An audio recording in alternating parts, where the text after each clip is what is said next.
j'ai jamais travaillé dans aucune entreprise. En fait, j'ai juste fait des stages, peut-être de 6 mois, ou parfois 1 an en alternance. Et oui, j'ai toujours voulu créer, ou même travailler pour moi, afin de créer quelque chose. Non, c'est-à-dire que de toute manière, on va faire plein d'erreurs. Je vais me tromper dans les papiers, je vais en oublier. Mais c'est pas grave. Et je pense il faut accepter de se lancer, de se tromper, et vraiment plutôt essayer d'atteindre ses objectifs. Je pense que c'est le plus important. De toujours penser à pourquoi on fait ça, et quels sont les projets, qu'est-ce qu'on veut essayer de faire.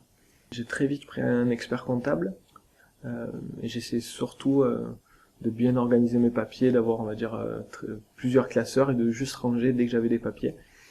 Ce qui m'a permis, dès que j'ai besoin de quelque chose, ou de le fournir assez rapidement. Mais de toute manière, c'est obligé d'avoir un expert comptable. Donc, et même pour la rédaction des statuts de la société, j'avais fait appel à lui, pour être sûr que les choses soient bien faites. Et toujours sur ce que je vais créer, est-ce que ça va marcher, est-ce que ça va plaire. Je crois que c'est très difficile en fait de prendre du recul sur ce qu'on fait. Mais on va dire qu'actuellement, sur tout ce que j'ai sorti, je sais que j'ai à peu près j'ai 3 jeux sur 5 qui marchent. Donc je me demande toujours sur quel jeu je suis actuellement, et est-ce que celui-là il va marcher ou pas, ou je repense toujours là où je me suis trompé, et être sûr que je vais pas reproduire mes erreurs. Ouais, le rapport humain c'est toujours un peu particulier, mais non, il faut choisir des bonnes personnes. Pour l'instant, je suis en graphiste à Arnaud qui travaille avec moi, c'est super. Et notre développeur Nicolas, ça se passe très bien aussi. Donc ça dépend vraiment des gens avec qui on travaille.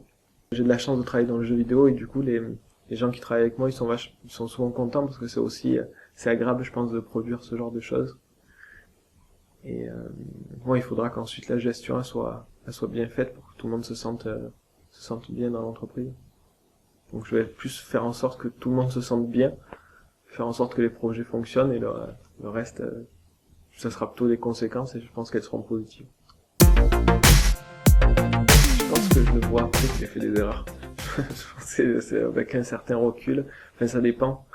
C'est après coup, je me rends compte de ce que j'ai fait qui était pas bien. Je vais pas d'un coup, je vais pas m'en rendre compte, on va dire, dans la journée, ou dans la semaine. Enfin, ça dépend de l'erreur, je pense.